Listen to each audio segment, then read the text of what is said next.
LoreWarrior Online, C-MK-O, Malak. Overview. The entire Celestial series is a masterstroke of Word of Blake, military engineering and propaganda.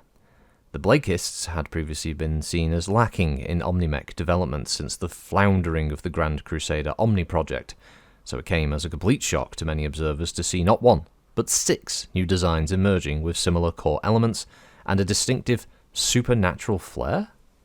Clearly tailored to the elite Mane Domini, each mech in the Celestial series is named for angelic beings from a variety of classic religions, notably Christianity, Judaism, Islam, and Hindi. Capabilities.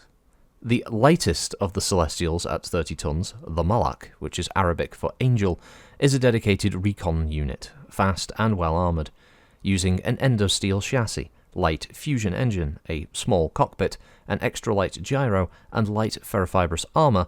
The Malak serves as much for its tonnage as possible without using the bulkiest components available. An integrated targeting C3 improved computer, hard-mounted on all Celestial Omnimechs, offers improved combat coordination as well, ensuring that this scout can maximise its capabilities as part of an effective Level 2 formation. Deployment.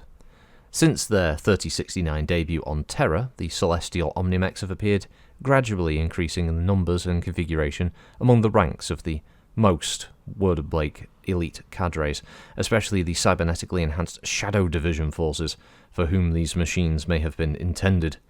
Indeed, many beyond the Martinson factories and production sites on Terra and Mars relate reports from Gibson indicate that the Word has begun production of all 6 Omnimechs there as well, and there have been changes to a number of subsystems. However, the Gibson-built machines, earmarked only for Presenter Apollyon's cyber minions, edgy, allegedly use more extensive modifications that enhance their use by the Mane Domini alone, such as cockpits that employ vehicular direct neural interface technology and penis enlargement surgery for all. Notable mech warriors: Ghost Adept Omega Anaku. Let's let that one sink in. Like many of his fellow Mane Domini, Anaku's background, including his previous name before he joined the Word of Blake and rose to the ranks of the Domini, remains shrouded in mystery.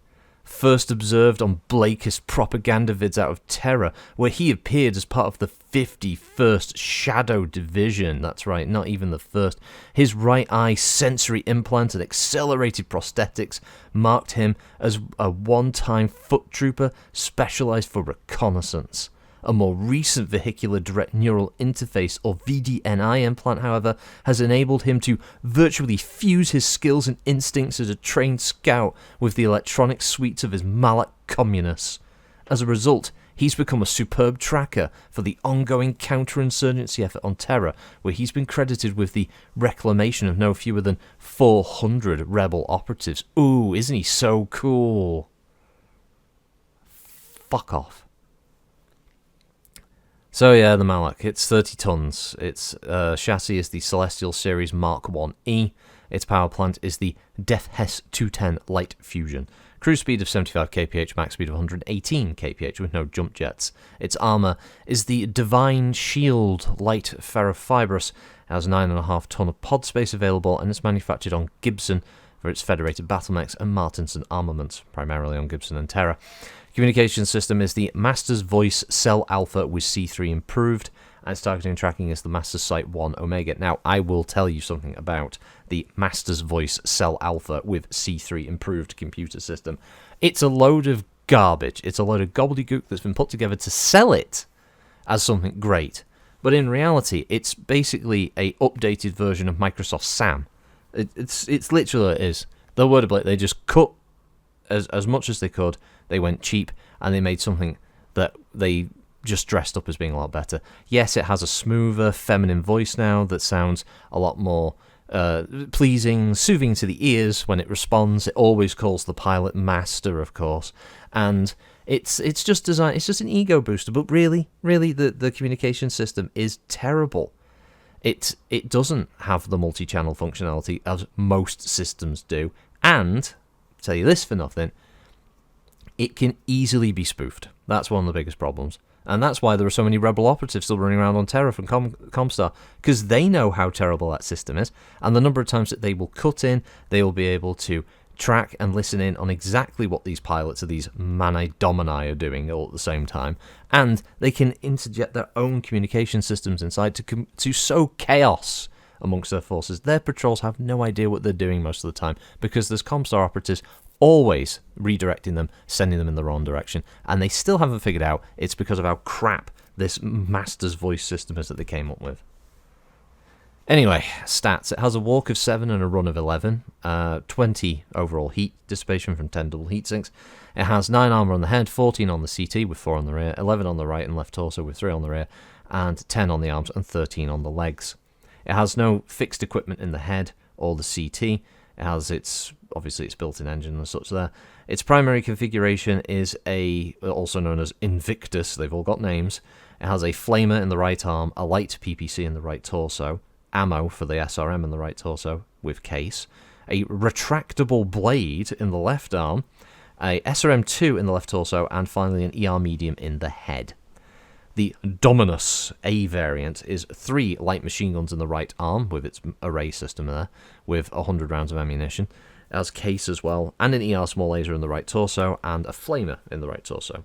It has another 3 light machine guns in the other arm, with an ER medium laser in the left arm, alongside a flamer in the left torso, and another ER medium laser in the head. So obviously that one's built a bit more about anti-infantry, a little bit of anti-armor in there. The Infernus alternate B is a ER medium laser in both arms, and then it has Guardian ETM in the right torso and a snub-nosed PPC in the head. So that one is definitely for fighting other light mechs and allowing it to get up close, maybe to bigger targets, do big damage. The Communus C variant has triple ER smalls in the right arm, with Guardian ECM in the right torso, an ER medium in the right torso, and a targeting computer there with a B-pod for anti-personnel device. It has a Beagle probe in the left arm and an ER medium laser in the left torso, finally rounding out the head with a tag laser. So that's your scout and anti-infantry design, should it need to. Probably good for urban combat, where it can obviously run around, detect powered down units using its Beagle probe, and obviously mark targets with its tag while keeping itself probably at safe distance.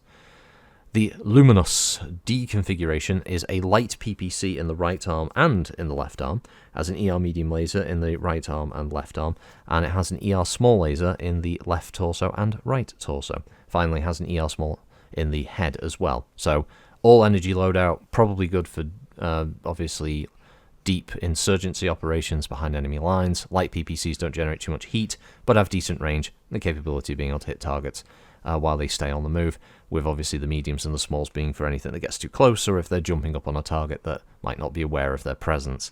And finally, the Eminus E variant has a Thunderbolt 5 in the right arm with 12 shots, an ER medium laser in the right torso with case, and an ER medium laser in the left torso, and a light PPC located in the head. Overall, it's a bunch of crap. It's word of Blake, so it looks shit, the artwork's bad, and that's enough said. Thanks for listening. Have a good one. Bye.